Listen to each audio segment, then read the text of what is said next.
Okay, guys, Josie here. Welcome to another trip down memory lane. Now, next up, we're going to do, well, I know it's been quite a while since I last did one. My beard's gone since then as well. But we're going to go into Throne of the Four Winds, being one of the Kata raids. And since it's Kata time walking this week, I feel like, should get all the Kata raids done and dusted. I've already done Blackwing Descent, now we do Throne of Four Winds. So Throne of Four Winds had two bosses, had Alky, and also had the Conclave of Winds. So Conclave of Winds were three bosses separately. There's no trash in this instance. Basically, the first three Kata instances, they had Bastion of Twilight, they had Blackwing Descent, and then lastly, of course, they had the Throne of the Four Winds. So, first of all, Conclave is a very, very interesting boss. Basically, what you had to do is essentially, you had to defeat all these three guys at the same time within 30 seconds of each other, otherwise they would restore to full health. And the most interesting one was basically what you did generally is you had Anshel, get Anshel to like 30%. Then every time that Empower is about to happen, you move over to the Sleet Storm one, which is not our Kia, I think it's Nazir behind it.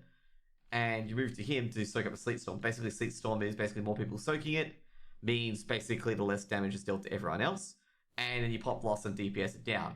Basically, the first one you want to kill is that one.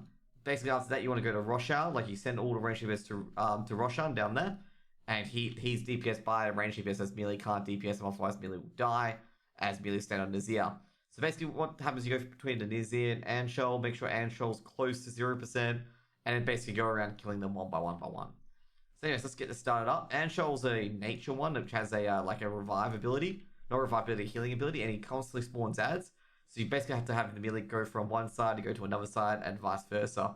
And I'll tell you now, every time you fall off, you get basically put up like this, you get spun up like this. So generally what I'm going to say here is do not glide, okay? Do not do what I did just then, okay? Otherwise you have a difficulty of a time. Also as well, if you are not on other platforms, no one's on any other platforms that you see here, basically you get chilling winds, deafening winds and stuff like that as well. So when you get back on the platform, there'll be a permafrost. You just kill him like that. Actually, in fact, it's 60 seconds that you got to kill him within. But yeah, that's essentially the fight. And also, Rawhash, who's actually killing himself at the moment for no idea, because he shouldn't be. But either way, as you see, he dies. And I didn't even DPS him, he was killing himself, but okay.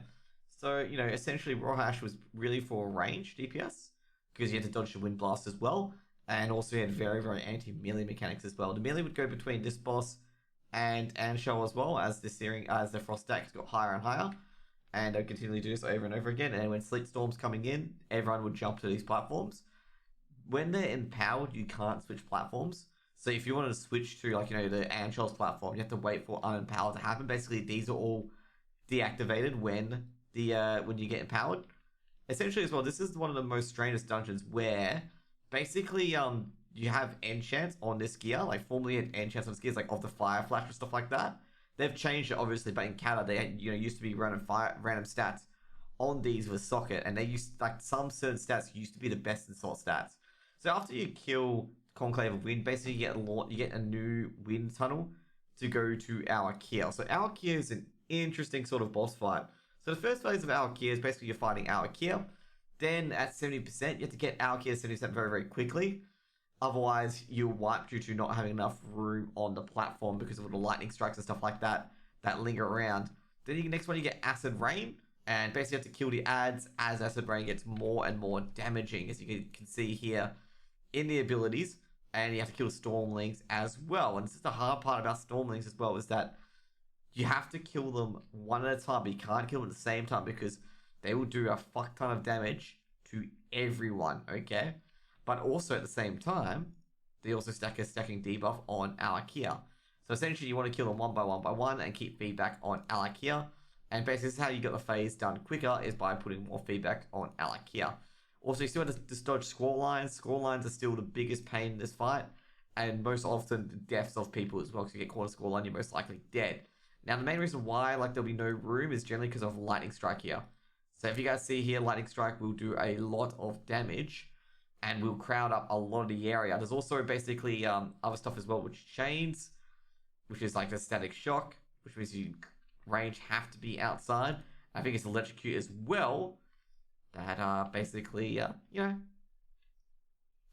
not electrocute, sorry. I think there's another ability which chains as well. That's why you can't be close. I think it's lightning strike. If too many people get hit by lightning strike, you get hurt as well.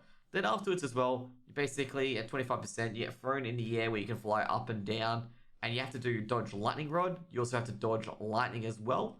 Basically, you'll be lightning bolted random players, and also still does wind burst, which does sweet FA. Just have to heal through it. And Iron Storm allows you to fly. There's also another one called Lightning Cloud. He will spawn it.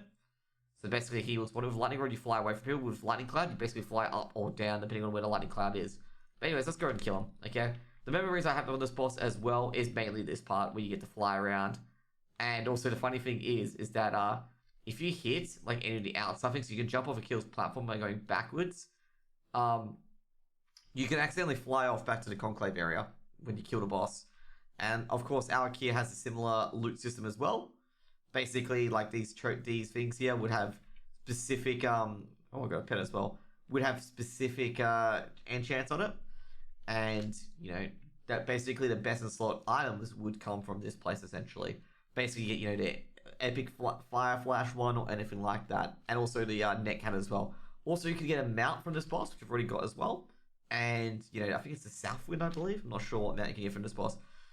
But also you could get a tier token as well, just in case you didn't have all the tiers set. You can also get one of these, where you can purchase any of them. And also protected drops from this boss as well. I'm trying to find the mount. There is a mount that drops from this boss. Yeah, Reigns of the South Wind. And as you can see, I've already got that as well. And also, as you can see here, you can also get a really, really good weapon. And all these things can essentially come enchanted. Well, basically enchanted with a certain stat and stuff like that. Anyways, guys, with Alky, the most famous moment is the weak Aura 4 Alky when Lightning Cloud happens, because basically DBM would shout you, "Oh, you've become Benjamin Franklin," if you're getting hit by Lightning Cloud, and you basically fly up like this, and then basically fly down like this, depending on what Lightning Cloud is. If you've got Lightning Rod, you just backed off, and vice versa, and that's essentially what Alky was. With my guild, we did it on 25, we did it 25 normal, we never did it on heroic. Alky was actually a very difficult boss on heroic, which was the mythic difficulty. The main reason why it was so difficult is because Alky, you can only have I think it was 20 or 19 people on the platform at the start. Otherwise, Lightning Strike would eventually kill everyone, and basically all the other people would have to be hidden behind this pillar until you got into phase 2, which is the real DPS phase. So once you got past phase 1, you could just basically jump back on, and that was it. They hotfixed it eventually to make Lightning Strike less of a cone, so you can have full 25 people on here as well. I think we did kill Conclave on hard mode on 25, but we did not kill Alky, because Alky was a heavy, heavy DPS check. Anyways, guys, hope you guys enjoyed a trip down memory lane with Jose. I'll have Bastion of Twilight after this to go back in time with Catechism, so I'll see you guys then. Peace out. Bye.